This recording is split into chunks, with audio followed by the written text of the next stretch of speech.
A poor girl holds a rag and asks the billionaire, "Would you hire me? I need a job to buy milk for my brother." His answer changed her life.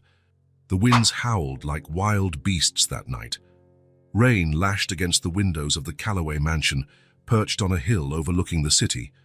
While the storm turned the streets into rivers and forced everyone to seek shelter, Henry Calloway went through contracts in his private office, oblivious to nature's chaos outside. At 52, Henry had built an empire. His name was synonymous with power, respected in financial circles across the country. His angular face, always set in a serious expression, rarely broke into a smile. In fact, few could recall the last time they saw him show any emotion besides calculated coldness or contained irritation. "Sir, more coffee?" asked Wilson, his butler of over 20 years, and perhaps the only person who knew at least a few of the layers behind that impenetrable man. "Yes. And check to make sure all the windows are closed. This storm doesn't look like it'll let up anytime soon." Wilson nodded and left silently, as he always did. Henry returned to the figures on his screen, adjusting the reading glasses he used only for close work. The grandfather clock on the wall read 10:47 p.m. On nights like this, he preferred to work late. The silence of the empty mansion matched the solitude he had chosen as his companion over the years. That was when the soft, almost imperceptible sound reached his ears. At first, he thought it was just the storm, but soon he recognized it. Faint knocks on the front door. Tentative, weak, as if whoever was knocking didn't really want to be heard. Henry frowned. Who would show up at his door on a night like this? His phone hadn't rung to announce any visitors, and he wasn't expecting anyone. Wilson will handle it, he thought, turning his attention back to the documents. But his concentration had been broken. For some reason, those timid knocks bothered him more than the thunder that had just shaken the walls. He stood up and walked through the main hallway, his footsteps muffled by the Persian rug he had acquired on one of his trips to Asia. Upon reaching the top of the staircase leading to the foyer, he saw Wilson opening the door. The wind rushed in, bringing with it the scent of rain and a biting chill, and that was when Henry saw her. A little girl, no more than 8 years old, soaked to the bone. Her hair, which was probably brown when dry, looked almost black, plastered against her pale face. In her small hands, red from the cold, she clutched an old, worn cleaning rag. And beside her, almost hidden behind her legs, a baby wrapped in rags shivered non-stop. "Would you hire me?" The girl's voice was clear despite her bluish lips. "I need a job so I can buy milk for my brother." Wilson looked up, seeking guidance from his employer. Henry descended the stairs slowly, keeping his eyes fixed on the tiny creature who dared to disturb his night. "Her job is no game, little girl," he said, using the same tone he reserved for dismissing bad ideas in business meetings. The girl didn't back down. On the contrary, she lifted her chin slightly, displaying a dignity that was disconcerting for someone so small and vulnerable. Then it happened. Their gazes met, and something in the depths of that child's brown eyes pierced the armor Henry had built around himself. A flash of memory invaded his mind. Another pair of eyes, identical to these, closing forever in a hospital bed. Sarah, his younger sister. The resemblance was unsettling. The same determined look, the same silent courage when facing the inevitable. Sarah had been exactly the same age when illness took her, an illness that all his family's fortune couldn't cure. Henry felt his hands tremble slightly. He clenched them into fists, trying to push away the memory he had buried so long ago. "Sir?" Wilson's voice brought him back to the present. Henry realized he was standing in the middle of the stairs, staring at the girl without saying a word. "Mr. Calloway is not hiring at the moment," Wilson began to explain, with the kindness his employer never showed. Henry descended the last few steps. The girl watched him with a mixture of hope and resignation. He noticed then that she was not just wet, she was starving. The hollow cheeks and thin body told a story her pride tried to hide. "What's your name?" Henry surprised himself by asking. "Emily," she answered, "and this is Noah, my brother." The baby coughed, a weak, wet sound that made Emily tighten the rags around him even more. Henry pushed away the thought that invaded him and out of habit, reached into his pocket for some money. That was what he always did, solve problems with money. A few bills, and his conscience would be clear. He could return to his contracts and numbers, but Emily shook her head when she saw what he was about to do. "I don't want charity," she said with surprising firmness. "I want to work." Her words echoed through the foyer, resonating deep in Henry's mind. The refusal of money, something that almost never happened in his life, left him momentarily speechless. "Work? And what do you know how to do?" The question came out gentler than he intended. "I can scrub the floor." Emily raised the old rag she was holding. "I can wash dishes, make beds, I learn anything fast." Henry felt a lump in his throat. He could see Sarah in her. Sarah, who never had the chance to grow up. Sarah, who loved planting flowers in the garden of the mansion they grew up in, who said she would become a doctor one day to cure people like her. Why did this unknown child affect him so much? He had learned to ignore poverty on the streets, to turn away from beggars, to delegate charity to his assistants through anonymous donations. It was easier to handle human misery when it was just statistics, no faces, especially not a face so similar to Sarah's. His rational mind began listing all the reasons he should instruct Wilson to give the girl some money and shut the door. Safety, legal responsibility, inconvenience, his valuable time. After all, what would he do with 2 children? His mansion wasn't a place for kids. He glanced around. His head of security had discreetly appeared in the hallway, alert to the unusual situation. The housekeeper peeked in from the kitchen door. They all expected him to do the obvious, dismiss the girl with some superficial generosity, but something inside him, something that hadn't stirred in a very long time, stopped him. "Come in," he said, surprising everyone, including himself.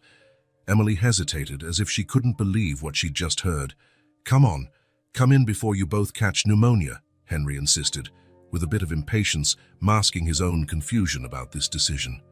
Wilson quickly grabbed some towels from a nearby cabinet while Henry ushered the children inside.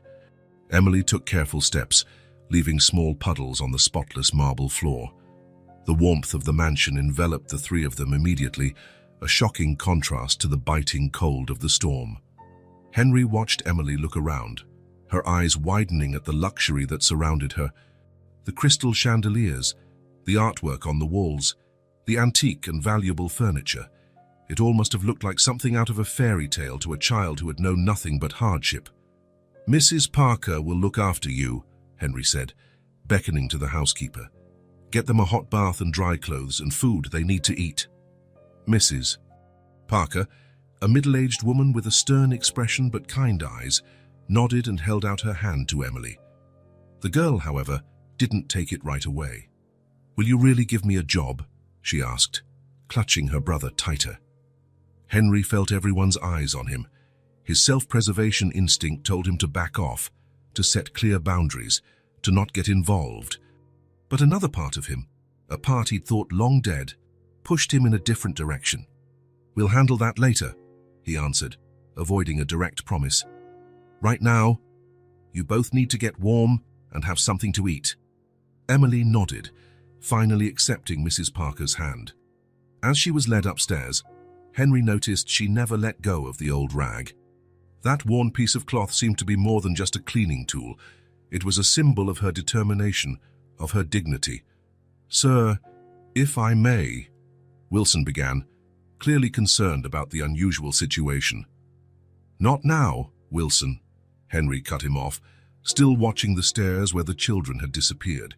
"Prepare a hot meal, something simple. I doubt empty stomachs can handle anything too fancy." Wilson nodded and left, leaving Henry alone with his thoughts. He walked over to the nearest window and watched the storm still raging outside.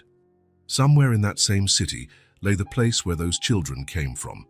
Somewhere so terrible that it made a little girl brave the rain with a baby in her arms, not to seek shelter, but to seek work. An hour later, Henry was back in his office, trying unsuccessfully to return to work. His mind kept drifting to the children. Mrs. Parker had told him they'd already bathed, put on clean clothes they'd found, and eaten a simple soup. The baby, she said, was warm now but seemed weak and possibly ill. A soft knock on the door interrupted his thoughts.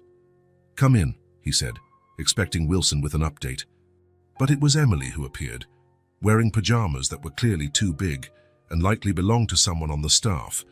Her hair, now clean, was indeed brown, falling in gentle curls around her shoulders.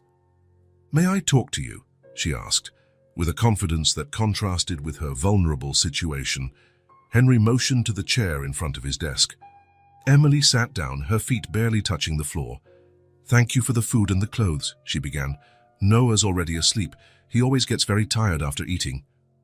"Where did you two come from, Emily?" Henry asked directly. The girl lowered her eyes for a moment, as if picking her words carefully. "Our parents died 6 months ago," she explained. "Car accident.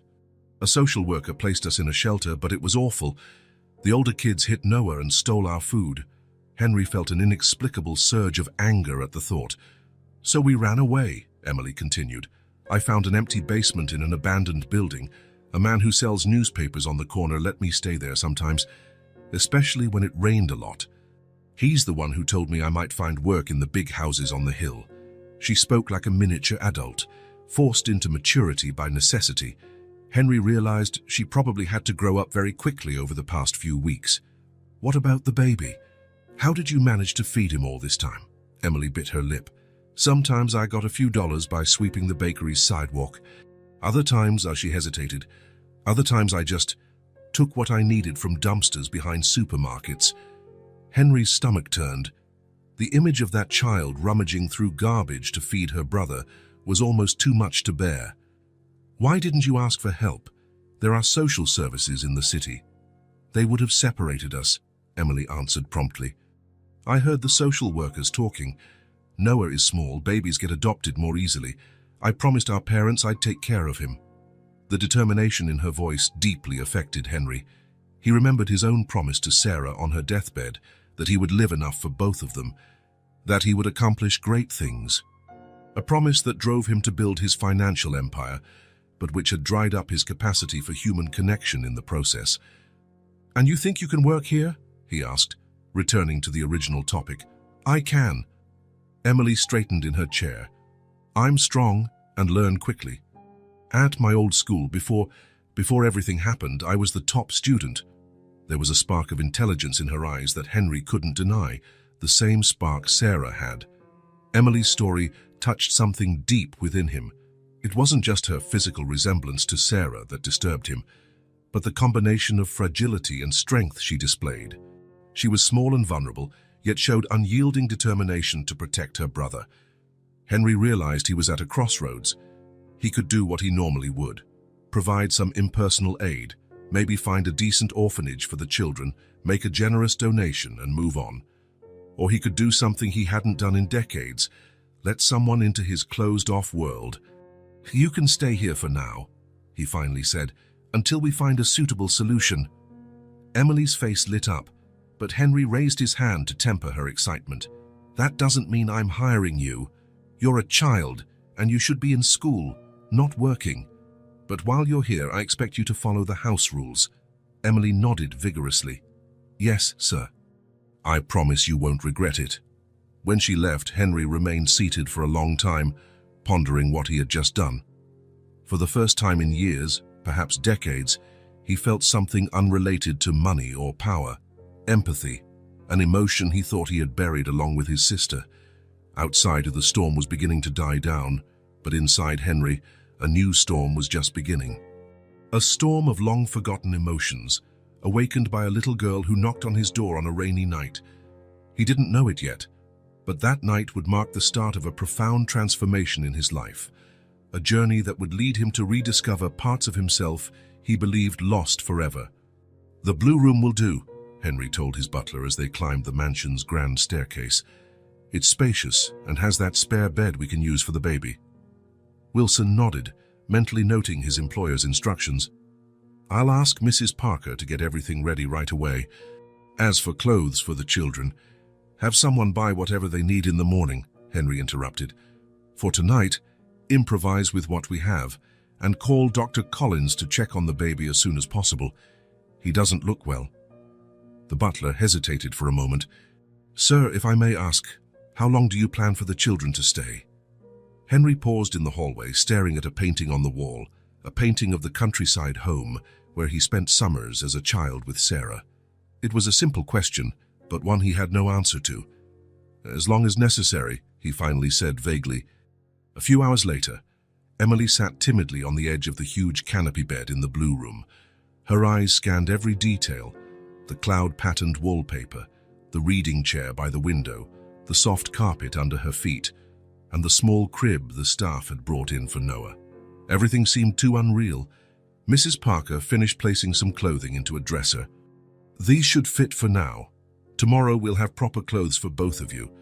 Emily touched the soft fabric of the pajamas she was wearing, so different from the rough, worn clothing she was used to. How long are we staying? The housekeeper looked at her kindly but evasively. That depends on Mr. Calloway, but don't worry about that now. Rest. Your little brother is sleeping soundly. Indeed, Noah was in a deep sleep in the makeshift crib, wrapped in clean, soft linens, wearing an expression of peace Emily hadn't seen in months. When the door closed, leaving her alone with her sleeping brother, Emily couldn't lie down right away. She walked to the window and watched the rain, now weaker. Out there was the hostile world she knew. Constant fear, hunger, helplessness. In here, what was this? A temporary shelter? A trap? The luxury around her scared her almost as much as it attracted her. She felt like an intruder in a world that wasn't hers, and she knew from experience that good things rarely lasted. Don't get used to it, she whispered to herself, a habit she'd adopted in recent months of loneliness. By tomorrow, it could all be over. The next morning, Henry had his usual coffee in his office when Wilson brought him the news. Dr. Collins examined the boy. He has a mild respiratory infection, but nothing serious. He prescribed antibiotics and recommended more nutritious meals. As for the girl, she refused to leave the room until she was sure her brother was okay. Henry nodded, absorbing the information without showing emotion. She asked if she can start working already, Wilson went on, with a slight tone of amusement in his voice. He insisted that she wants to pay for your hospitality. Henry raised his eyes from his digital newspaper. Work? She barely reaches the kitchen table. Even so, she seems very determined. Mrs. Parker found her trying to make her own bed this morning. She did a surprisingly good job for someone her age. Henry turned back to his documents, signaling that the conversation was over. But when Wilson left, he found himself unable to focus. The image of little Emily meticulously making a bed 3 times her size lingered in his mind. Over the next 3 days, Henry deliberately avoided the children. He focused on his meetings, used his office as an inviolable sanctuary, and dined out for social commitments he normally would have declined. It was easier this way, he told himself, creating distance, not allowing those children to upset the neat order of his life. But that didn't mean he stopped observing them. Through the mansion's security cameras, which he discreetly checked on his tablet, he watched Emily in the garden, running around like a child for the first time. He saw her discover the ornamental fountain, spending an entire afternoon enthralled by the colorful fish. He noticed how she, even in moments of fun, never let her brother out of sight. From Wilson's and Mrs. Parker's reports, he learned that Noah was improving, gaining color in his cheeks and more energy. He also learned that Emily had discovered the house's library and was amazed by the number of books. She said her old school's library only had that many books in the movies, Wilson shared. On the afternoon of the 4th day, however, Henry's self-imposed exile was interrupted by the sound of a child's laughter echoing through the mansion. A genuine, crystalline laugh that seemed at odds with the austere environment. Driven by curiosity, Henry followed the sound to the sunroom, a rarely used glass-enclosed sitting area. Through the slightly open door, he saw Emily on the floor playing with Noah. She had built a kind of fort with cushions, and the baby, now more alert and rosy-cheeked, clapped and babbled happily.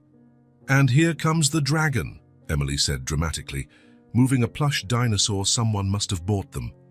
"But the brave knight will save the princess."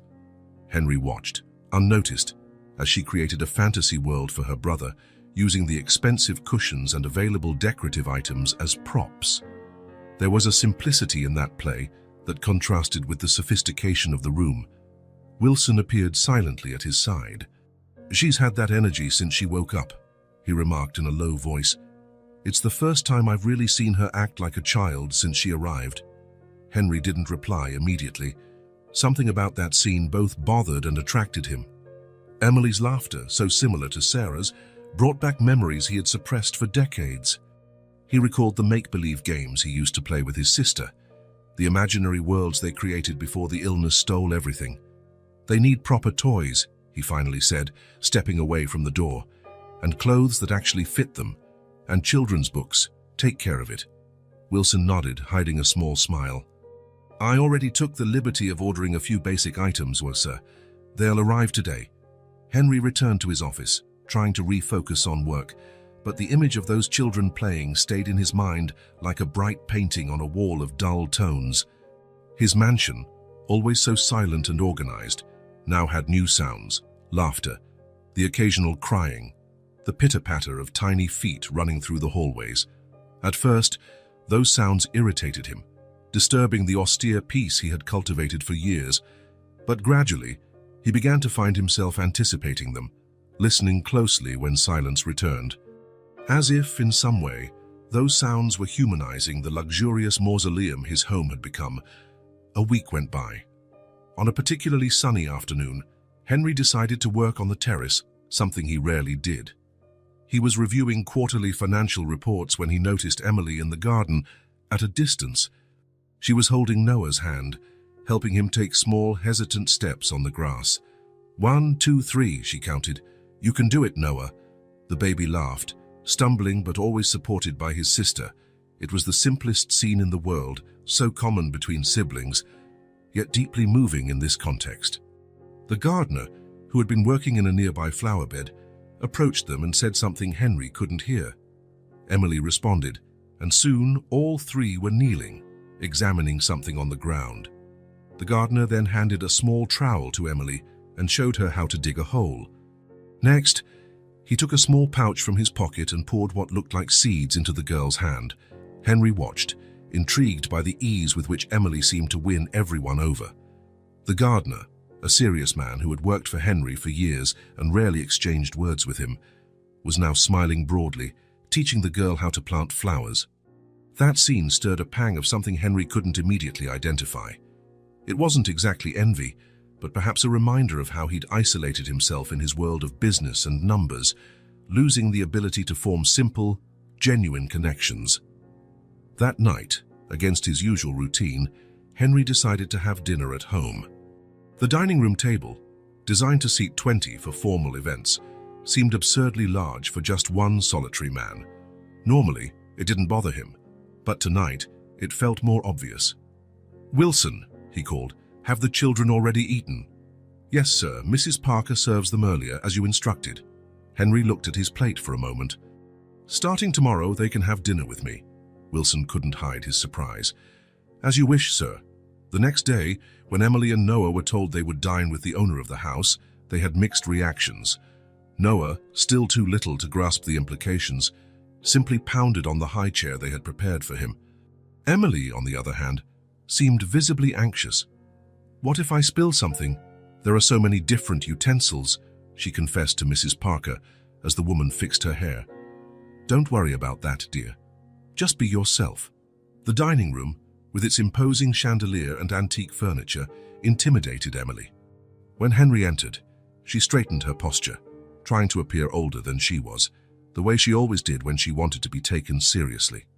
"Good evening," said Henry, sitting at the head of the table. "I hope you're comfortable." Emily nodded, unsure how to behave. The silence that followed was broken only by the clinking of utensils and Noah's occasional babbling. "I saw you in the garden today," Henry finally ventured, trying to start a conversation. "What were you planting with Mikhail?" Emily's eyes lit up at the question. "Daisies. Mr. Mikhail said they grow fast and stay strong, even in bad weather." "Like you," Henry commented without thinking, surprising himself with the remark. Emily smiled shyly. "He let me choose the spot to plant them. I put them near the fountain, where we can see them from our window."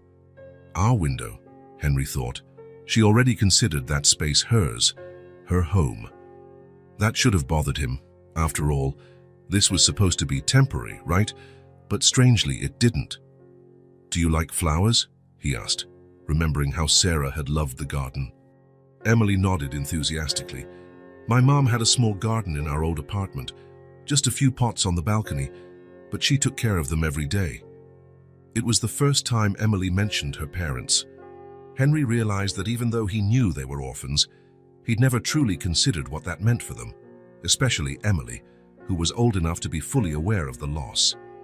"Your mother must have been a good gardener," Emily smiled at the memory. "She used to say that plants are like people. They need care, patience, and a safe place to grow." Henry felt a pang in his chest. The simple wisdom of that phrase, coming from a child who had lost everything, moved him deeply. The rest of the dinner flowed more easily. Emily asked about the paintings on the walls, about the places Henry had visited, about the books in the library. Her questions, though childish, were insightful, showing a genuine curiosity Henry rarely found in adults. In the days that followed, dining together became a habit. Henry began to look forward to those moments, mentally preparing topics to discuss with Emily, thinking of stories he could share that might interest her. He was surprised by how easily they conversed, despite the vast difference in age and life experience. One afternoon, while working in his office, Henry heard a soft knock at the door. It wasn't the confident knock of Wilson or Mrs. Parker. "Come in," he said, curious. Emily opened the door cautiously, as if testing whether she was really welcome. "Sorry to bother you, Mr. Calloway." "What is it, Emily?" he asked, setting aside the documents he'd been reviewing. She hesitated, holding something behind her back. "I made something for you. To thank you for everything." She handed him a drawing on colored paper. It was a simple depiction of the mansion, with stick figures representing Henry, Emily, Noah, Wilson, and Mrs. Parker, all holding hands in front of the house. At the top, in carefully drawn but slightly uneven letters, it read, "Our family." Henry took the drawing gently, as if it were a valuable document. A whirlwind of emotions hit him: surprise, discomfort, a warm feeling in his chest that he hadn't felt in years. Family, he thought. It was a word he had lost the meaning of since the deaths of his parents and Sarah. A word he avoided, along with all the emotional commitments it implied. "It's very nice, Emily," he finally managed to say. "Thank you." The smile she gave him in return was so radiant, it seemed to brighten the entire austere office. "Can I help you with anything?" she asked, eyeing the stack of papers on his desk. "I'm good at organizing. At school, the teacher always asked me to rearrange the classroom library." The offer was so genuine that Henry couldn't bring himself to refuse it completely. "Actually," he said, improvising, "you could help me organize these catalogs by color. Can you do that?" Emily nodded seriously, as though she had just received a very important mission. Henry separated some harmless art and antique furniture catalogs, nothing confidential, and showed her how he wanted them arranged. It was a simple, almost unnecessary task, but the enthusiasm with which Emily approached it made Henry feel strangely content. As she worked in the corner of the office, sorting the catalogs into color-coded piles, Henry watched her covertly. She was so determined, so serious in each movement. It was almost comical for someone so small, yet it was also deeply moving. She clearly wanted to prove her worth, to show she deserved to stay. What Emily didn't realize was that she had already done more than enough. She had brought something back to the Calloway mansion that had been missing for decades: life. Over the following weeks, small but significant changes took place in the mansion's routine. Henry's office, once forbidden territory for everyone but Wilson, now received regular visits from Emily, who brought drawings, small discoveries from the garden, or simply came to chat. Noah, now recovered and growing more active by the day, explored the house with the insatiable curiosity of a healthy toddler, coaxing smiles even from the most serious staff members. The house, once resembling a pristine but lifeless museum, now occasionally had toys scattered about, colorful drawings taped to the refrigerator, and the constant sound of little footsteps and childish laughter. Henry still struggled internally with the attachment growing within him. He told himself he was merely fulfilling a moral obligation, that he would soon find a suitable place for the children, that his life would return to normal. But each time Emily called him to see a newly bloomed flower in the garden, or whenever Noah took a step on his own and everyone celebrated as if it were a great achievement, something inside him changed. One morning, Henry was awakened earlier than usual by a commotion in the house. He left his room to investigate and found staff members rushing around and Mrs. Parker looking alarmed. "What happened?" he asked, alarmed himself. "It's Noah," the housekeeper explained. "He disappeared from the bedroom. Emily is frantic, looking everywhere." Henry felt his heart clench. "Get everyone searching. Check every corner of the house and the grounds, now." He personally joined the search, checking all the places a baby might hide or, worse, get hurt. The mansion, with its numerous rooms, stairs, and hidden nooks, suddenly seemed like a dangerous labyrinth for a small child. It was Wilson who finally found Noah, sleeping peacefully under Henry's desk, hugging a teddy bear. When Henry arrived, he saw Emily kneeling beside her brother, tears of relief streaming down her face. "He's okay," she whispered. "I don't know how he got out of his crib. I was supposed to be watching him." She looked so small and vulnerable then, carrying a responsibility far too heavy for her young shoulders, that Henry felt something break inside him. Without thinking, he knelt beside her and placed a hand on her shoulder. "It wasn't your fault," he said softly. "Kids do things like this. You can't watch him every second." Emily looked at him, surprised by the physical contact and by the kindness in his voice. "But I promised to take care of him." "And you are taking care of him," Henry assured her. "Better than many adults would. But you don't have to do it alone anymore." Those words, spoken almost unintentionally, marked a profound shift in their relationship. It was the first time Henry admitted, however indirectly, that he was willing to share responsibility for the children, that they were no longer alone in the world. For Emily, it was as though a huge weight had been lifted from her small shoulders. For Henry, it was an irreversible step towards something he'd avoided for years, emotional commitment. That evening, Henry sat alone in his office, staring at Emily's drawing, now framed on his desk. "Our family," read the childlike title. Family, a word he had buried with Sarah. A word that meant vulnerability, the possibility of loss and pain. But now that word was beginning to mean something else. A new beginning, a chance to mend something that had been broken long ago, not just in the children's lives, but in his own life as well. Henry stood up and walked to the window, looking out at the garden where Emily's daisies had begun to sprout. As she had said, quoting her mother, plants, like people, need care, patience, and a safe place to grow. Maybe, he thought, that applied not only to Emily and Noah, but also to himself. Maybe he, too, needed to rediscover how to grow again, to open space in his life for something beyond business and wealth accumulation. The change had begun, subtle yet undeniable. And no matter how he tried to resist, Henry knew deep down that his life would never be the same. Dark clouds hid the moon. The hospital seemed larger and more ominous than Henry remembered, with endless corridors that seemed to shift direction as he ran. His heart pounded, driven by desperation to arrive in time. Room 307 kept getting farther away with every step. "Sarah!" he shouted, but his voice sounded muffled, as if underwater. "Sarah, I'm coming." When he finally reached the door to the room, his hands trembled so much he could barely turn the knob. Inside, he found the bed empty, the white sheets neatly tucked, as if no one had ever lain there. "You came too late," said the nurse by his side, suddenly. "She waited for you." Henry turned to face her, but she was no longer a nurse, she was Emily, with accusatory eyes that seemed to see right through him. "You promised you'd be here," she said, in Sarah's voice. Henry woke up with a jolt, heart racing and gasping for air. He sat on the bed and ran his hands over his face, feeling the cold sweat on his forehead. The digital clock on the nightstand read 3:17 a.m. It wasn't the first time he'd dreamed of Sarah. For years after her death, the nightmares were frequent, always variations of the same theme.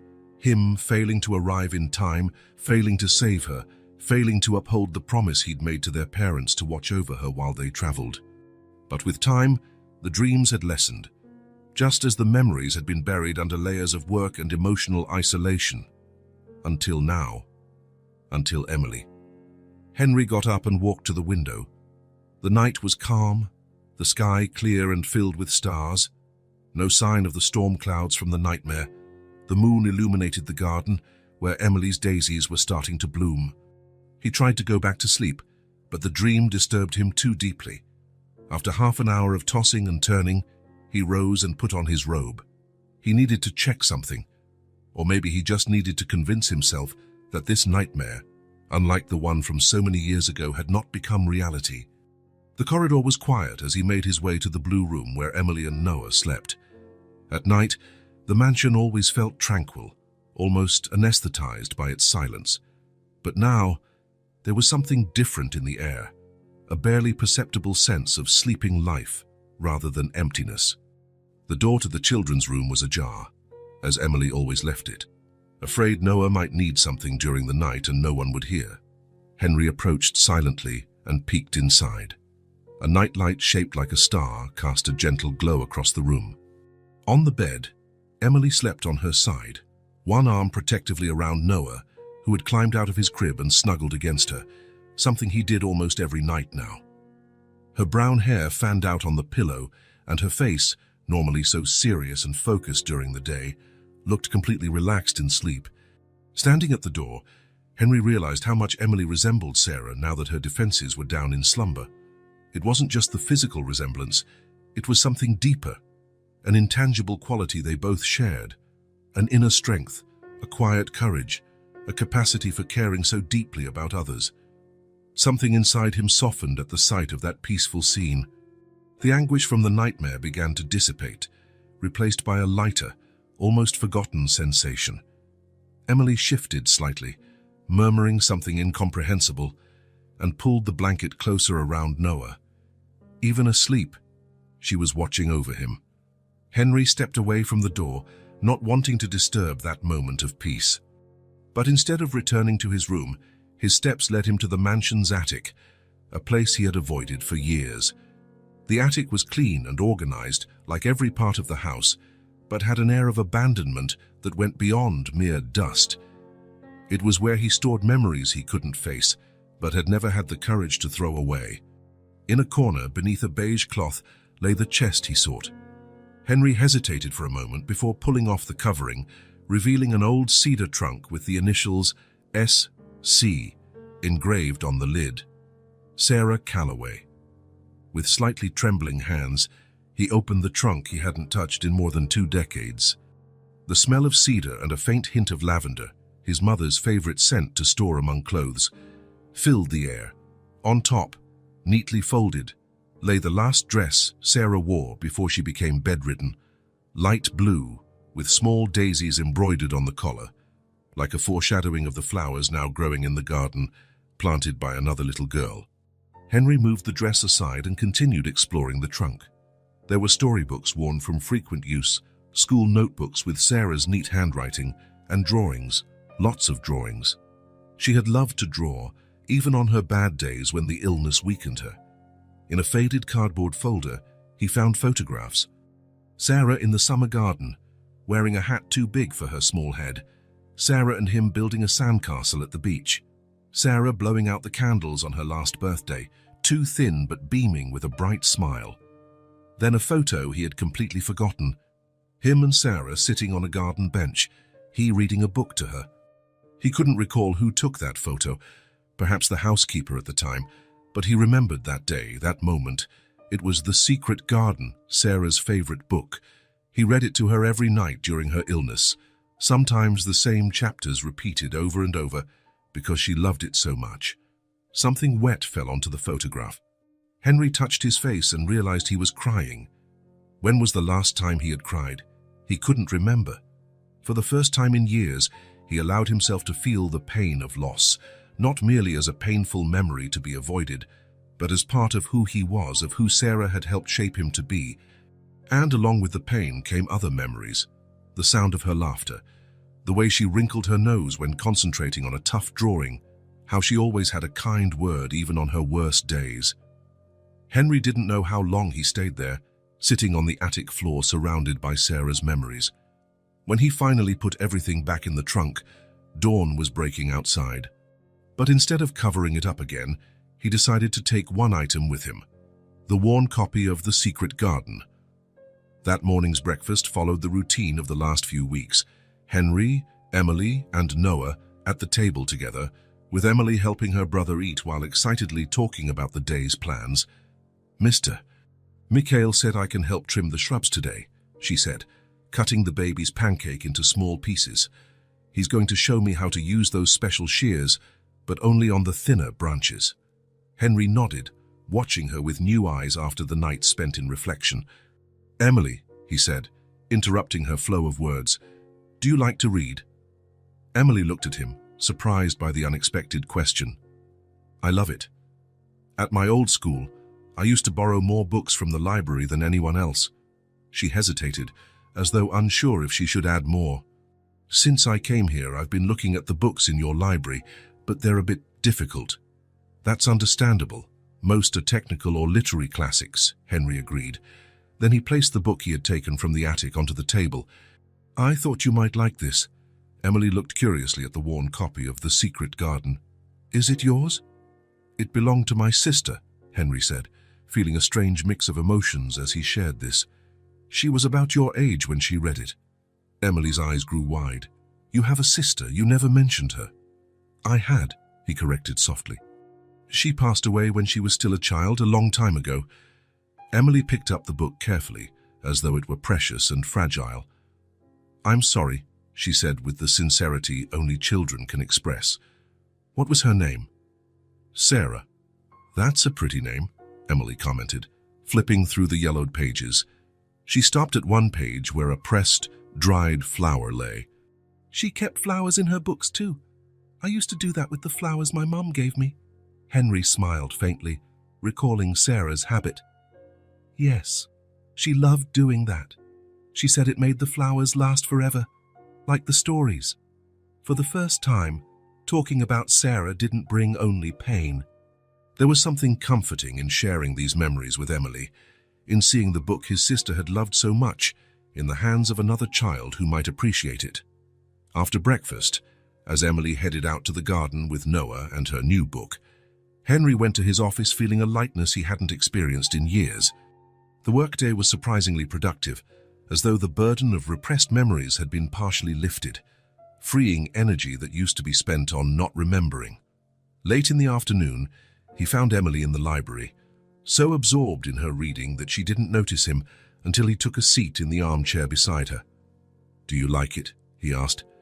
Emily looked up, her face alight with enthusiasm. "It's wonderful. Mary is kind of grumpy at first, but I understand why. And the secret garden, it must be magical to find a place like that." "Sarah used to say we all have a secret garden inside us," Henry commented. "Her special place where we keep our most important things, sometimes locked away for too long." Emily pondered that with the seriousness she often displayed, like how your heart was locked up after she died. The directness of her question caught Henry off guard. That was exactly it. His heart had become a locked garden after Sarah's death, and he'd thrown away the key, convinced it was safer. "Something like that," he admitted. "How did you know?" Emily shrugged with the simplicity of a child's logic. "You seemed sad when we first came. Not sad like crying, but sad inside. My mum was like that after my dad died until she passed away too." They shared a moment of silence, acknowledging two different but parallel losses that built a bridge of understanding between them. "I think Sarah would have liked you," Henry finally said. Emily's face lit up as though that was the greatest compliment she could receive. In the days that followed, Henry started integrating Emily into his routine more actively. During breakfast, he would simplify and explain some of the projects he was working on. Emily listened attentively, asking surprisingly insightful questions for her age. "Why are you buying that factory if it's not profitable?" she asked once, after Henry mentioned a recent acquisition. "Because sometimes the value of something isn't in what it is now, but in what it can become, he explained. That factory has good workers and equipment, just poorly managed. With the right changes, it can become very productive. Emily nodded, absorbing the information. Like me and Noah. When you found us, we weren't profitable. She pronounced the word carefully, clearly repeating a term she had heard. But you saw we could get better with help. The analogy caught him off guard. It's not exactly like that, Emily. People aren't businesses. But isn't the principle the same? She persisted. Investing in something or someone because you believe in their potential even when others don't see it. Henry looked at her with newfound respect. You're right. In a way, it's a similar principle. In the afternoons, after the homeschooling he had arranged for Emily, they often ended up in the library together. He showed her maps of places he had visited, explained basic business concepts using simple examples, and sometimes just listened while she read aloud, her pronunciation improving every day. How do you decide what's the right thing to do? She asked once, after he shared a business dilemma he was facing. Henry thought about it. Usually, I try to analyze all possibilities and choose the one that yields the best long-term outcome. But how do you know which one is best? Well, in business, it's usually the one that brings the most profit to the company.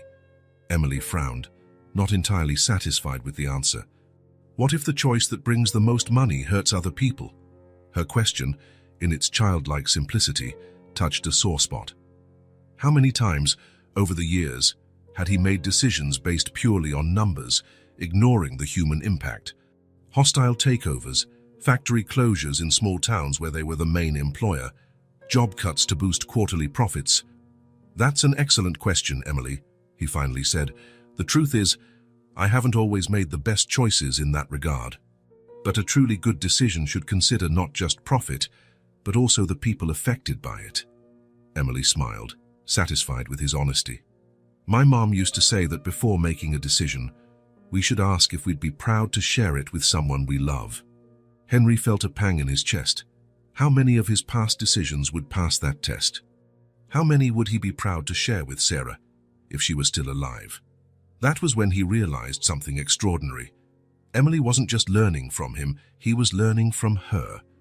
Her simple but profound questions made him question the values and practices he had taken for granted for decades. At night, when he tucked her in, a new ritual that had recently begun and that they both seemed to enjoy, Emily often shared her thoughts and worries of the day, trusting him in a way no one had for a very long time. Do you think my daisies will survive the winter? She asked one night, after watching the weather forecast predict a cold snap. Daisies are quite hardy flowers, he assured her, but if necessary we can build a little shelter to protect them. Emily looked relieved by the answer. As he rose to leave, she took his hand. Thank you for letting us stay, she said with a sincerity that tightened his heart. I prayed every night for a safe place for Noah, and then we found you. Henry felt a lump in his throat. I think maybe I needed to find you too, he admitted, almost in a whisper. Later, in his office, Henry found himself looking at Sarah's portrait, which he had placed on his desk, a photo he'd retrieved from the trunk in the attic. Next to it was Emily's drawing, with its stick figures under the heading Our Family. For the first time, he allowed himself to think about the future, not just in terms of business and acquisitions, but in terms of people, Emily and Noah. The plans he could make for them, the security he could provide, the family they could become. The thought still scared him. Opening himself up to love meant also opening himself to loss and pain. It meant being vulnerable again. But as he looked at the two images side by side, past and present, the sister he lost and the children fate had brought to his door, Henry began to believe that maybe, just maybe, it was worth taking that risk. Autumn arrived, painting the Calloway mansion's garden in shades of red and gold. Emily's daisies had completed their cycle, but in their place, Henry helped her plant tulip bulbs, which would bloom in spring. It's an act of faith, he explained, as they pushed the bulbs into the damp soil. We plant them now, without seeing any immediate result, trusting something beautiful will grow months later. Emily absorbed that lesson with the same seriousness she gave everything Henry taught her. Like when you invest money in a company that doesn't make a profit yet. Henry smiled. In just a few months, she had grasped more about business than many interns who'd passed through his company. Exactly like that. Life in the mansion had settled into an astonishingly natural routine. Mornings began with a family breakfast, followed by lessons from the tutor Henry had hired for Emily. Afternoons were often devoted to joint activities, time in the garden, reading in the library, or even mini business meetings in which Henry explained some simple project he was working on. Noah, now almost 2, was talking more and loved following Henry around the house, imitating his gestures with such comedic precision that he elicited smiles from even the most stoic staff members. It was a simple joy Henry never imagined experiencing again, something impossible to measure in dollars or stocks, but which somehow filled a void he hadn't even known was there. On a Thursday morning, however, that peace was disrupted by an unexpected visitor. "Richard Matthews is here to see you, sir," Wilson announced, stepping into the office where Henry was reviewing contracts. Henry raised his eyebrows in surprise. Richard, his former business partner and occasional consultant, rarely appeared without an appointment. "Send him in." Richard Matthews entered with the confidence of a man well acquainted with the setting. Tall, with impeccably trimmed grey hair and a suit that cost more than most people earned in a year, he was the perfect representative of Henry's old corporate world. "Henry, my old friend," he greeted, extending his hand. "Sorry to drop by like this, but I was in the area and thought I'd personally discuss that Westfield Industries proposal." "Of course, Richard. Have a seat." Henry indicated the armchair across from his desk. "Coffee?" "Scotch would be better, if it's not too early for you," Richard said with a knowing grin. Henry was about to ask Wilson to bring their drinks when the sound of rapid footsteps and childish laughter came from the hallway. Before he could react, the office door swung fully open and Emily burst in, clutching a drawing. "Henry, look what I did in class." She stopped abruptly when she saw the visitor, her excited expression replaced by shyness. "Sorry, I didn't know you had company." Richard looked at the girl with evident surprise, then at Henry, raising an eyebrow in silent questioning. "It's fine, Emily," Henry reassured her. "This is Mr. Matthews, a business associate. Richard, this is Emily." Emily, recovering her composure, extended her hand as she'd learned to do. "Nice to meet you, Mr. Matthews." Richard shook her hand politely, though his eyes still showed confusion. "Pleasure is mine, Emily. Are you a visiting relative?" Before Henry could answer, Noah appeared in the doorway, followed by Mrs. Parker, who seemed somewhat out of breath from trying to catch up with the children. "Apologies, Mr. Calloway," the housekeeper said hastily. "They slipped away during the tutor's break." "It's all right, Mrs. Parker," Henry replied, noting Richard's increasingly puzzled look. "Emily, why don't you and Noah show Mrs. Parker your new drawing while I talk with Mr. Matthews? Then you can show me later." Emily nodded, looking a bit disappointed but understanding. "Come on, Noah. We need to let Henry work." She took her brother's hand and left the office, not without a final, curious glance at the visitor. When the door closed, Richard let out a short, incredulous laugh. "Henry, since when does anyone call you by your first name, and who are these kids? Don't tell me you finally got married without my knowledge." Henry poured 2 glasses of scotch from a bottle he kept in the office cupboard. "It's a long story, Richard." "I'm all ears," his friend replied, settling back in the chair. "I confess I'm completely intrigued. The Henry Calloway I know barely tolerates adults, let alone children." Henry sat, wondering where to begin. Richard was one of the few who knew about Sarah, having met Henry shortly after the tragedy when they were both starting their careers. "They're orphans," he finally said. "They showed up at my door during that big storm a few months ago. The girl was looking for work so she could feed her brother." Richard nodded slowly, processing the information. "And you took them in? Temporarily, I assume." "That was the initial plan," Henry admitted. "But things developed in unexpected ways." "What kind of development are we talking about, Henry?" Richard's tone was now cautiously professional, the same he used when discussing risky new investments. Henry took a deep breath, realizing it was the first time he would voice what he'd been considering for weeks. "I'm thinking of getting legal custody of them." Richard nearly choked on his drink. "You what?" he coughed. "Have you lost your mind?" "I know it seems strange," Henry began. "Strange?" Richard set his glass down, harder than necessary. "It's utterly insane, Henry. You're not exactly father material, no offense, but your life is your company. Always has been. Things change, Richard. Yes, they do. People like us buy new homes, invest in emerging tech, maybe even get married again. We don't adopt random children who appear at our door." Henry felt a stab of irritation. "They're not random children to me." Richard leaned forward, his tone now softer, almost condescending.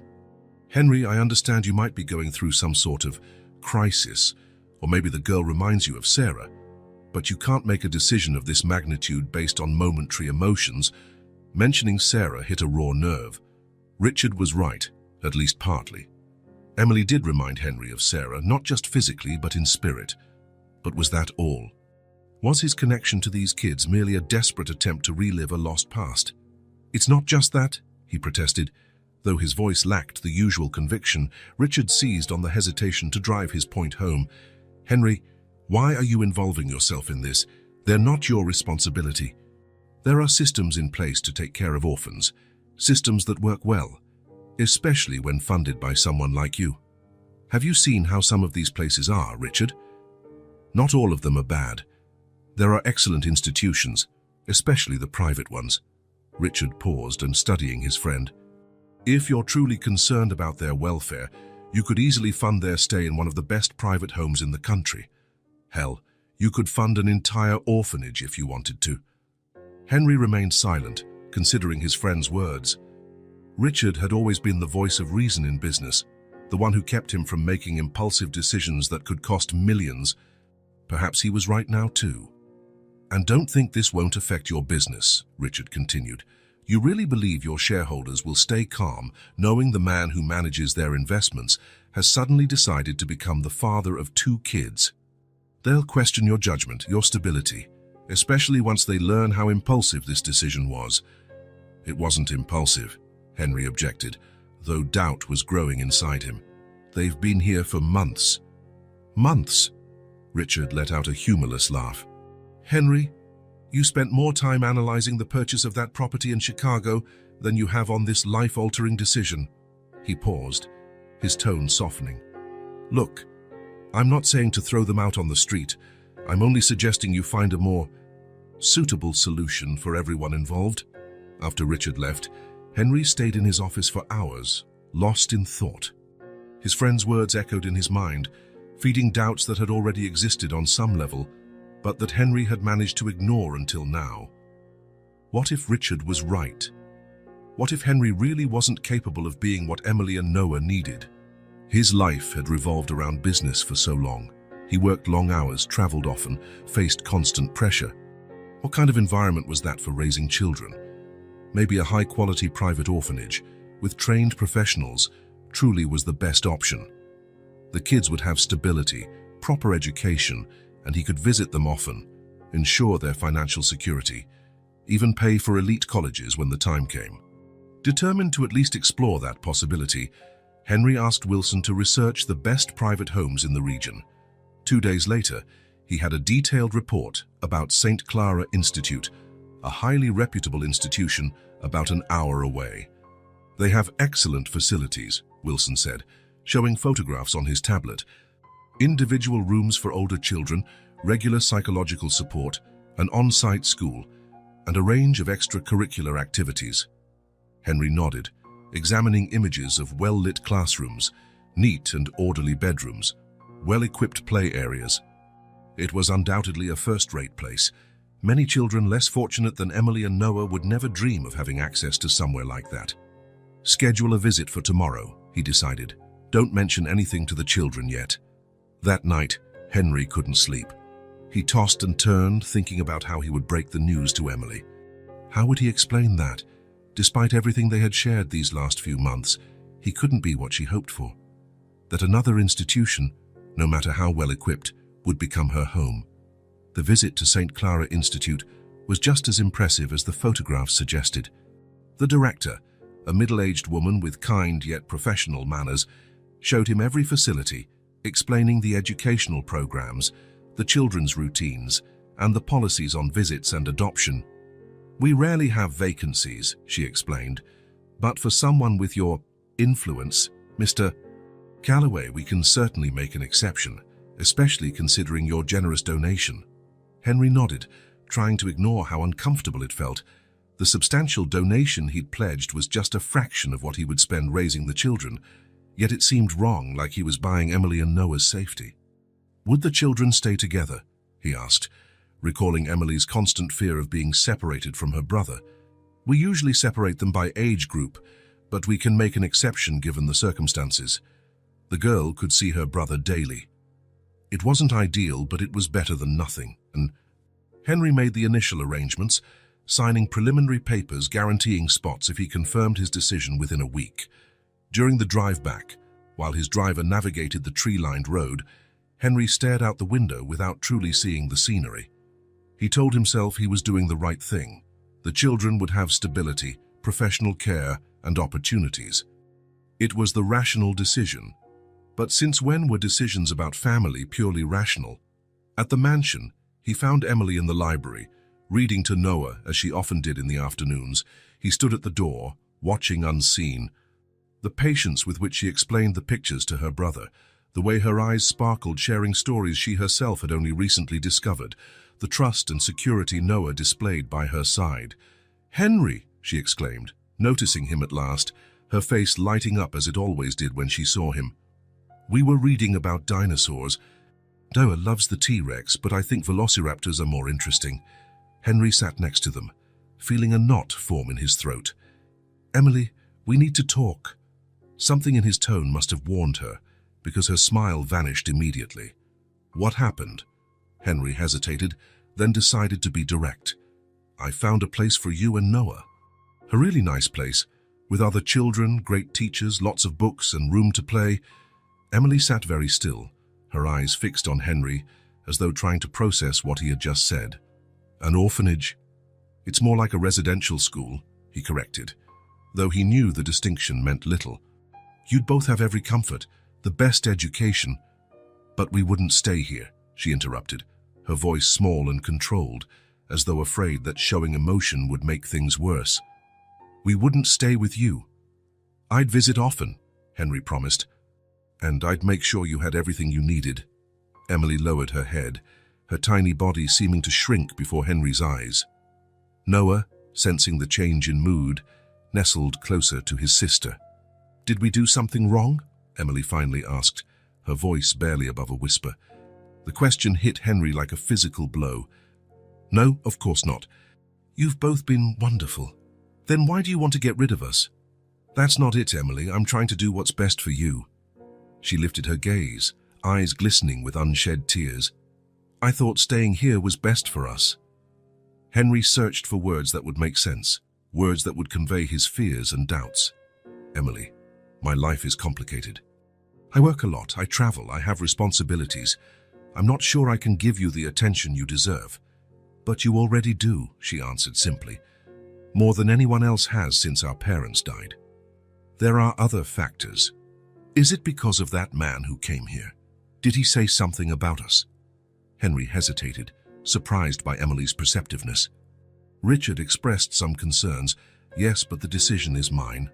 Emily nodded slowly, as if finally understanding.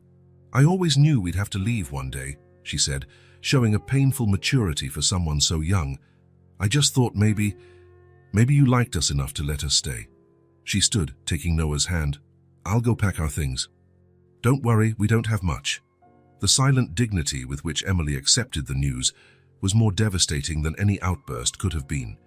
As she walked away with her head held high, tears finally rolling down her cheeks, Henry saw something that cut him to the core. The same look Sarah had when the doctors said there was no more hope. The look of someone who had learned too early that life can be cruel, that dreams can be shattered, that people you love can disappear. And in that moment, like a bolt of lightning, Henry knew he couldn't do it.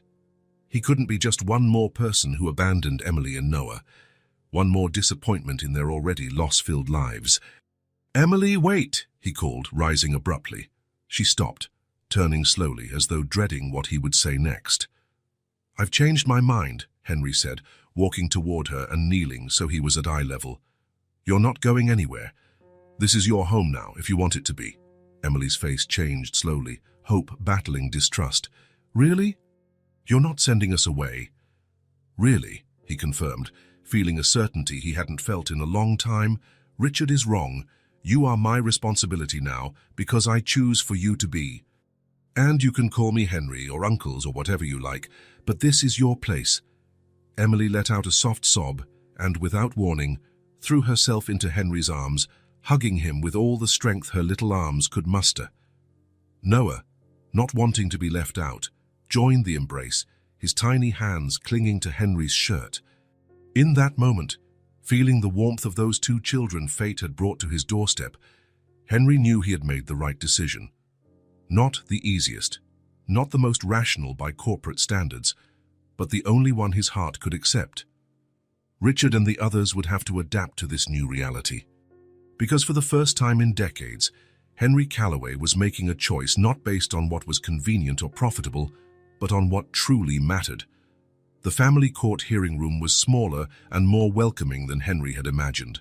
It lacked the intimidating solemnity of the courtrooms depicted in films, with dark wood paneling and a severe atmosphere. Instead, the walls were a soft shade of blue, adorned with calm landscape prints and a few potted plants in the corners. Henry adjusted his tie for the third time in 5 minutes. Next to him, Emily nervously fiddled with the hem of the new dress they'd bought just for the occasion. Noah, on Mrs. Parker's lap a few seats back, was oblivious to the gravity of the moment, playing with a small toy car. "Everything will be fine," Henry whispered to Emily, trying to reassure both her and himself. She nodded, her eyes locked on the door through which the judge would enter. "What if she says no?" "She won't," Henry replied with a confidence he didn't fully feel. His lawyer had assured him that everything was in order, that all the reports were favorable, and that his financial standing was a strong argument in his favor. Yet Henry still couldn't shake the anxiety. When Judge Coleman finally entered, everyone stood. She was a middle-aged woman with sharp eyes and a kind smile that seemed genuinely warm, not just a formality. After the initial procedures, she looked directly at Henry. "Mr. Calloway, I've read all the reports, and I must say I'm impressed with the children's progress under your care. The social worker has especially noted the nurturing environment you've provided and the evident bond between the three of you." Henry felt a slight wave of relief, though he knew the final verdict was still to come. "However," the judge continued, "I do have a few questions for you directly, and if you don't mind." "Of course, Your Honor." "Mr. Calloway, you have a demanding career, with long working hours and frequent travel. How do you plan to reconcile that with parental responsibilities?" Henry had rehearsed that answer with his lawyer, but in the moment, he chose honesty over prepared statements. "I've already made significant changes, Your Honor. I've reduced my business trips to the bare essentials, delegated responsibilities I used to insist on keeping for myself, and reorganized my schedule so I can be present at key moments. To be frank, these children have changed my life more than I ever imagined, and every adjustment I've made has only given me more clarity about what truly matters." The judge nodded, apparently satisfied with his answer. Then, to everyone's surprise, she addressed Emily directly. "Emily, do you feel safe and happy in Mr. Calloway's home?" The girl sat up straighter as she did when she wanted to seem more grown up. "Yes, ma'am. It's the first place since our parents died that really feels like home." "And does Mr. Calloway take good care of you and your brother?" A small smile crept onto Emily's face. "He tries really hard. Sometimes he doesn't know how to do simple stuff, like fix Noah's hair or pick out which stories are right for my age, but he learns fast." Her straightforward reply elicited discreet smiles throughout the courtroom, including from the judge. "And do you want to stay with him? Become a legal part of his family?" "More than anything in the world," Emily said, her voice firm despite the obvious emotion. "He's already our family. We just need the papers to say so." The judge watched Emily for a moment, then reviewed the documents in front of her. The silence in the room was almost tangible as everyone awaited her decision. Considering all the reports, testimonies, and the evident well-being of the children, she finally said. "It is my decision to grant permanent guardianship of Emily and Noah Pearson to Mr. Henry Calloway, with full adoption to be finalized in 6 months, per standard probationary procedures." She tapped her gavel lightly. "Congratulations to the new Calloway family." Emily sprang from her chair with a shout of joy and threw herself into Henry's arms, hugging him tightly.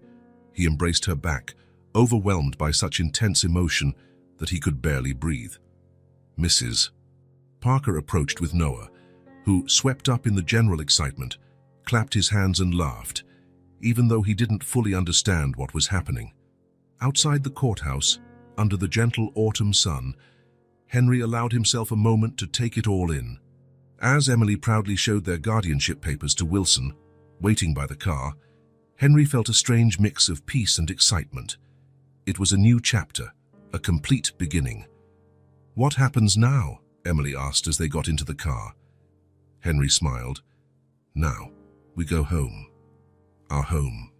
The following weeks passed in a whirlwind of activity. The Calloway mansion, already transformed by the children's presence, underwent even more profound changes. One of the guest rooms was turned into a combined playroom and study space for Emily. The garden gained a small playground, constructed under Emily's enthusiastic supervision. As she insisted on sharing her opinions on every detail, Henry's schedule also adapted to the new reality. He reduced his office hours, working remotely whenever possible. Meetings that once lasted late into the night were rescheduled to more reasonable times. His priorities had changed drastically, and to his own surprise, he didn't miss his old frenetic routine at all. "Mr. Yamamoto called again about that property in Tokyo," Wilson informed him one morning, as Henry had breakfast with the children. "Tell him we're sticking to our original offer," Henry replied, helping Noah with his pancakes. "If he doesn't accept by the end of the week, we walk, and postpone the video conference with London until tomorrow. I promised to take Emily to see that dinosaur exhibit this afternoon." Wilson nodded, hiding a slight smile. The new Henry Calloway, who prioritized a dinosaur exhibit over a major business meeting, still surprised everyone. "Our house is so big," Emily commented one night as Henry tucked her into bed. "Why did you live here all alone before we came?" The question caught Henry off guard. "I guess I never thought about it much. I bought this place when my company started doing really well. It seemed like the kind of house someone in my position should own. But it was very quiet, wasn't it, and empty?" Henry reflected for a moment. "Yes, it was. But I didn't realize that until you arrived." Emily gave a drowsy smile. "Then we found each other at the right time. You needed some noise, and we needed some peace. Now we have both." The simple wisdom of that child never failed to amaze him. "You're right. As always. Now get some sleep. We've got a big day tomorrow." The big day Henry referred to was a celebration he'd organized to officially introduce his new family. Nothing too extravagant, he assured Emily when she got nervous about meeting so many new people. Just a few close friends and associates who Henry felt were important enough to share this moment in his life. To his surprise, Richard Matthews was among the first to arrive. "I wasn't sure you'd come," Henry said as they helped themselves to drinks. Richard shrugged, looking slightly uncomfortable. "Well, I realized I might have been hasty in my judgment. The kids look happy, and so do you, I must admit." It was as close to an apology as Henry would get from Richard, and he accepted it with a nod. The party went smoothly, with Emily charming the guests with her intelligence and Noah winning smiles with his antics.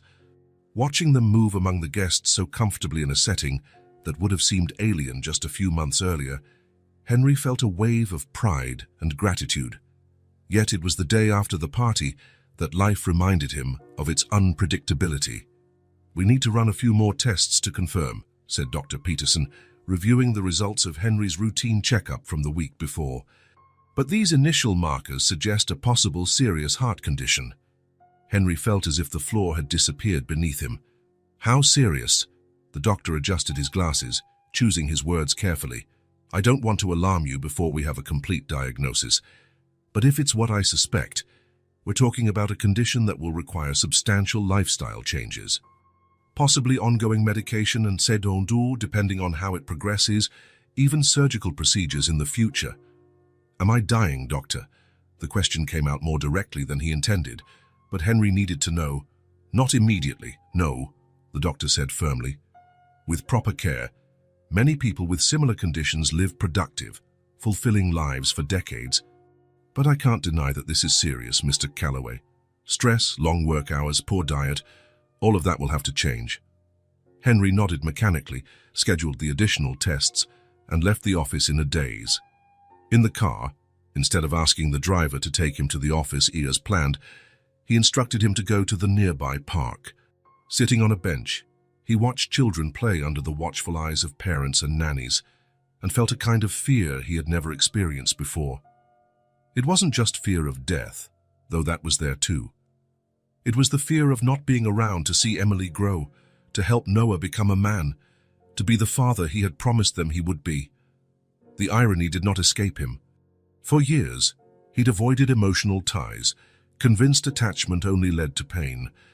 Now that he'd finally opened his heart to love again, life presented him with this new challenge. That night, after putting the children to bed, Henry retreated to his office and did something he hadn't done in a very long time. He cried. Not tears of self-pity, but tears of frustration and determination.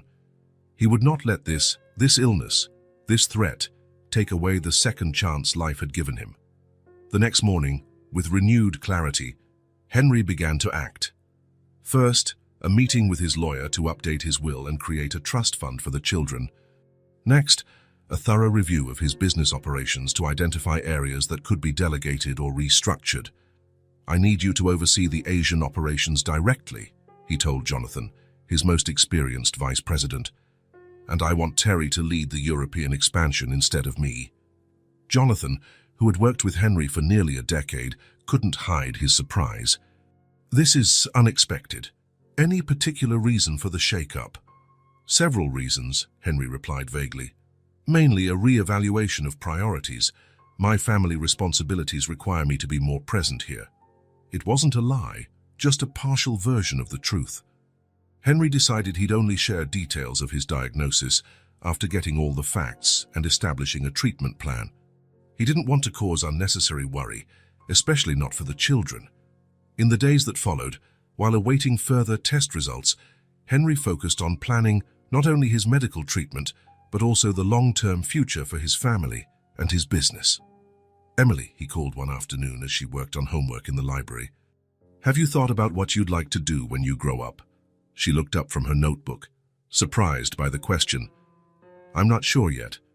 Maybe a doctor, like Noah's mom was, or a lawyer, or maybe go into business, like you." Henry smiled. "You'd be excellent at any of those. Did you know I started learning about business from your grandfather when I was only a few years older than you are now?" "Really? Was it fun?" "Not always," he admitted. "But it was fascinating to see how the decisions we make can build something lasting, something that helps a lot of people." Over the next few days, Henry began involving Emily in simplified discussions about his business, not in a heavy-handed or imposing way, but like an educational game. He explained basic economic concepts through everyday examples, discussed ethical dilemmas by adapting stories of real situations he'd encountered.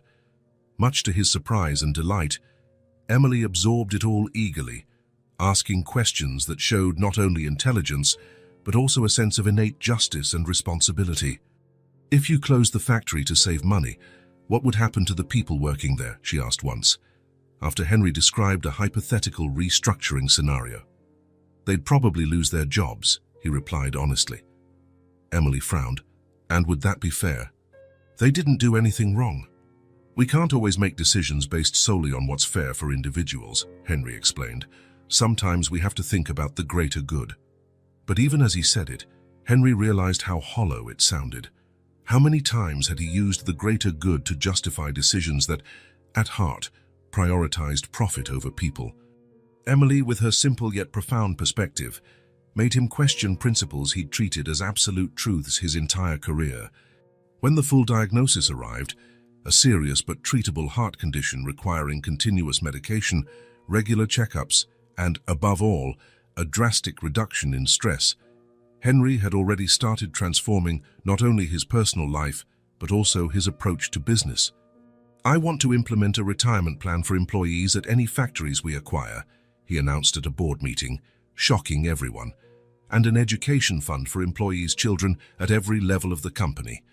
That will have a significant impact on next quarter's profits," the CFO warned, "but a positive impact on loyalty, productivity, and our reputation in the long run," Henry countered. "Besides, that's the kind of company I want to leave as my legacy." That word, legacy, had taken on a new meaning for him. It was no longer about buildings bearing his name or amassed fortunes. It was about the impact he left on the world, the values he imparted to Emily and Noah, the example he set for them. At home, changes also continued. Henry hired a chef who specialized in healthy meals, began swimming with the children for exercise, and established regular hours for work and leisure. The mansion, once dominated by his business obsessions, now had room for board games at night, shared reading sessions, and weekends spent exploring parks, museums, and other places the children had never seen. "You seem different," Emily remarked one evening, as Henry helped her with a science project. "Different how?" "Lighter," she replied, searching for the right word. "Like you let go of something heavy." Henry considered her perceptive comment. It was true. Despite the worrying diagnosis, he felt lighter. The fear was still there, the concern for the future, but there was also new clarity and a deeper appreciation for the present. "I think I realized I've been carrying things I didn't need," he finally said, "and that what really matters is right here." That night, lying in his bed, Henry reflected on the extraordinary journey of the past few months. He had gone from a lonely man, obsessed with work and isolated by grief, to a father, a mentor, someone rediscovering the meaning of family and connection. The future remained uncertain. His heart condition loomed like a cloud on the horizon, but for the first time in decades, Henry did not dread tomorrow. Because now he had something to live for that went beyond contracts and acquisitions. He had Emily and Noah, a second chance, a purpose greater than himself. His mansion, once cold and silent like a mausoleum dedicated to empty ambitions, now echoed with laughter, music, the occasional argument over which movie to watch, and the sound of little feet running through the halls. It was a home. And Henry, at last, was home. 7 years had passed since that stormy night when 2 children knocked on the door of the Callaway mansion. Emily had turned 16 the month before. She was no longer the frightened little girl Henry had first met, but a confident teenager with eyes that held the same determination, now honed by knowledge and experience. Noah, at 9, was energetic and inquisitive, with an impressive talent for math and science. Though he had no memory of life before the Callaway mansion, he grew up hearing how he'd arrived there, wrapped in his sister's arms on a stormy night. Henry watched them both with pride. His hair was almost completely grey now, and the lines on his face had deepened. His heart condition, though controlled, had left its mark. He moved more slowly, but his eyes shone with a clarity missing from the frantic executive he once was. On that Saturday morning, Henry entered his home office and found Emily already at his desk, analyzing spreadsheets on the computer. "Working so early?" he asked, pouring himself some coffee. Emily looked up and smiled. "Just going over those reports from the Asian division. I think I've found some inconsistencies in the third quarter numbers." Henry raised his eyebrows. "What kind of inconsistencies?" Emily turned the monitor so he could see. "Look here. Operating expenses jumped almost 20% compared to the same period last year, with no clear explanation. And when I cross-check production data, the margins look even stranger." Henry studied the numbers, impressed not only by her observation but by the depth of her analysis. "You're absolutely right," he agreed. "I'll order a detailed audit first thing Monday." Emily nodded and resumed typing. "I've also been thinking about that expansion project in South America. I read about a local non-profit that offers technical training for underprivileged youth. We could partner with them for workforce development, creating a talent pipeline while also positively impacting the region." Henry observed her, noticing how naturally she wove social considerations into business decisions, something he himself had taken decades to begin valuing. "That's a brilliant idea, Emily. Why don't you put together a presentation for the next board meeting? You could lead this project." Her face lit up. "Really? You'd let me present?" "I wouldn't just let you, I insist," Henry said. "Emily, I think it's time we formalized your involvement in the company." "What do you mean?" "I'm considering creating a position for you, something like Director of Social Innovation, on a part-time basis so it doesn't interfere with your studies, but it'll give you official exposure to company operations." Emily thought for a moment. "But won't some directors think it's just nepotism? That I'm only there because I'm your daughter?" Henry smiled. "Some might, at first, but your work will speak for itself. Besides, in a family-run business, it's not uncommon for the next generation to get involved early." "The next generation," Emily repeated thoughtfully.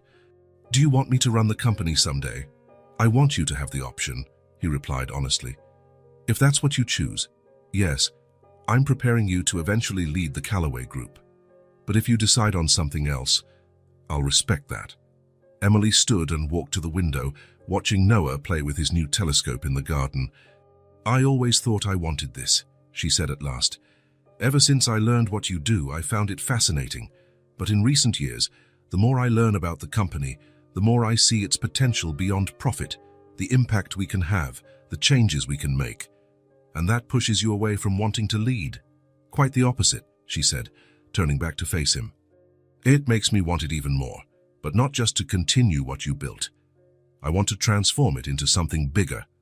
In the following weeks, Henry announced the creation of a new division in the company, Social Innovation and Sustainable Development, which would be led by Emily under his direct supervision.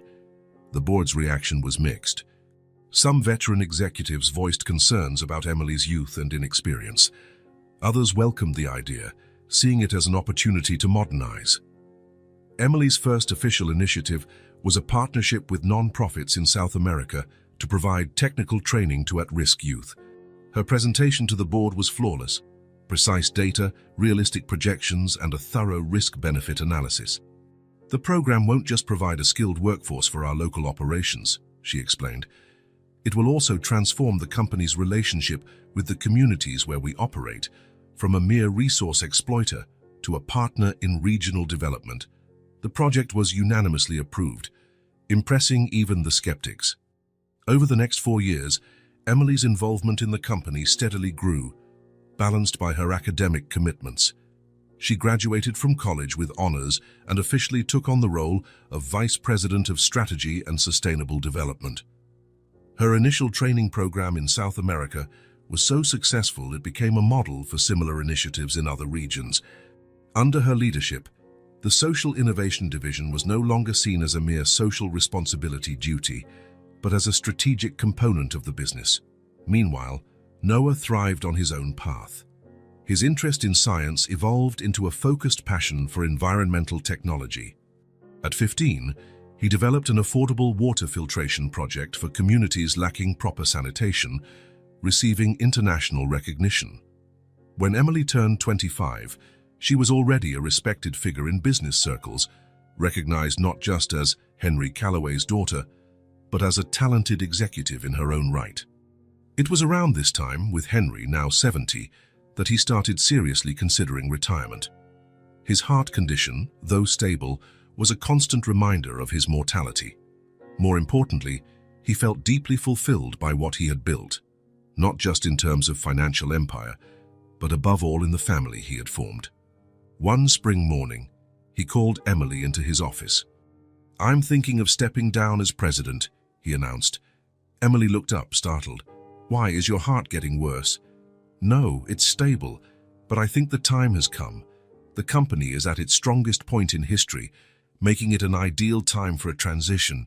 "Who are you considering as your replacement?" she asked, though she suspected the answer. Henry smiled. "For you, of course. Who else could it be?" Even though she'd anticipated it, Emily seemed momentarily speechless. "Henry, Are you sure? I'm quite young to head a group this size. The shareholders?" The shareholders are very pleased with the results of your initiatives, he said gently. You have the knowledge, talent, and more importantly, the vision to take the company to the next level. If I accept, will I have the freedom to make significant changes, even those that might face initial resistance? Total freedom, Henry assured her. I can keep a seat on the board if you want a safety net, but the direction will be yours to set. Emily paused in front of Sarah's portrait, which now had a place of honor on the office wall. I accept, she said finally, but on one condition. Name it. I want to create a foundation in your sister's name, the Sarah Calloway Foundation for Child Protection. It'll help kids who are in situations similar to what Noah and I went through. Henry felt a lump in his throat. I believe she would have loved that. The official announcement came at an extraordinary board meeting and, as expected, caused a stir. Most financial news outlets highlighted Emily's youth and questioned the wisdom of the decision. Some analysts predicted a drop in the company's stock. The transition ceremony was scheduled for the company's 50th anniversary, a grand event attended by business leaders, politicians, and prominent social figures. On the eve of the ceremony, Henry found Emily alone in the library, reviewing her speech. Nervous, he asked. A bit, she admitted. Not about the ceremony itself, but about the responsibility. I don't want to disappoint you, Henry. He placed his hand over hers. Emily, you've never disappointed me. From the moment you knocked on my door that stormy night, all you've brought me is pride. She smiled, her eyes shining with restrained tears. Sometimes I still wonder what would have happened if you'd just closed the door, if you'd done what most people would do. I wonder the same, Henry replied softly, and I thank fate every day that I didn't. The big day dawned bright. The main auditorium at Calloway Group headquarters was packed with journalists, all carefully positioned to capture this historic moment. Henry took the stage first for his farewell address. He spoke briefly about the company's trajectory, thanked partners and employees, and then came to the heart of the matter. Many have asked why I chose Emily as my successor. Some question her youth, others assume nepotism. The truth is both simpler and deeper. I chose Emily because she represents the best of what this company can be, not just a profit-making machine, but a powerful force for positive change in the world. He paused, looking at Noah in the front row, now 18 and smiling encouragingly. As I step down, the Calloway Group's fortune is greater than it has ever been. But I have discovered over these years that my true wealth has never been in financial statements or properties. It's in the family I built, the lives I've touched, and the shared moments that no amount of money can buy. Emily stepped on stage to thunderous applause. She looked poised in a navy blue suit, her brown hair swept back in a simple but elegant style. She gave Henry a long hug before taking the microphone. Her speech was concise and powerful. She presented a vision for the future, combining economic growth with social impact, innovative strategies with fundamental human values. She talked about the new Sarah Calloway Foundation, which would launch simultaneously on 3 continents to help vulnerable children. Then she touched on the personal aspect. Most of you don't know, but my journey with the Calloway Group began in an unusual way, she said, her voice trembling with emotion. On a stormy night, my brother and I knocked on Henry Calloway's door, 2 desperate orphans looking for a way to survive. A murmur rippled through the audience. This part of the family's story was known only to a select few. Henry could have done what many would do, give us a little money and close the door. But instead, he gave us a home. More than that, he gave me a future. He taught me not only about business, but about responsibility, compassion, and the power we have to make a difference in people's lives. She looked directly at Henry, who felt a mixture of pride and profound emotion. Today, as I accept this position, I make a promise. The Calloway Group will be more than a successful company. It will be an example of how business can and must be a force for social transformation, because I've learned from Henry that a person's or a company's true value isn't measured by what it accumulates, but by what it shares. The applause was deafening as Henry joined Emily on stage again for the official photo marking the transition. The moment he symbolically handed over the keys to the company was captured by dozens of cameras, and would grace the covers of newspapers and magazines the next day. After the formal ceremony, there was an elegant reception in the corporate headquarters gardens. Tired of the formalities, Henry found a quiet corner to watch Emily converse with important guests. Noah found him there carrying 2 glasses of juice. "Emily's doing great," the young man commented. "Yes, she's always known how to command a room," Henry said with a smile. "What about you? How do you feel about all this change?" Noah shrugged. "It's strange, in a good way. Emily was born for this, and you deserve some rest." Henry chuckled softly. "Rest? I'm not sure I know how." Later, when most of the guests had left, Henry walked alone in the mansion's garden. The daisies Emily had planted on that first day had multiplied, spreading through entire flower beds, resilient and vibrant, just like the girl who'd chosen them. "There you are," Emily's voice reached him. She had slipped off her high heels and walked barefoot across the grass, something she had done since she was a child. "Just getting some air," he said. "Quite a ceremony." "It was perfect," she replied, stopping beside him. Noah joined them, carrying a small box. "We almost forgot to give you this," Noah said, handing Henry the package. Inside was a silver plaque with an inscription, "For Henry Calloway, who never closed the door. With eternal love, Emily and Noah." Henry felt his eyes fill with tears. Emily moved closer and hugged him. "Thank you for never closing that door," she whispered in his ear. Henry felt a tightness in his chest, different from the pangs his heart condition sometimes caused. This was the tightness of pure fulfillment, of deep gratitude for how life had turned out. The soaking wet little girl who had once knocked on his door, clutching an old rag and protecting a baby, was now a strong young woman about to lead an empire. The shivering infant was now a brilliant young man with an unlimited future. And he, who once thought his life revolved solely around contracts, acquisitions, and financial statements, had discovered that true wealth was never in business, but in the love and human connection he'd found when he least expected it.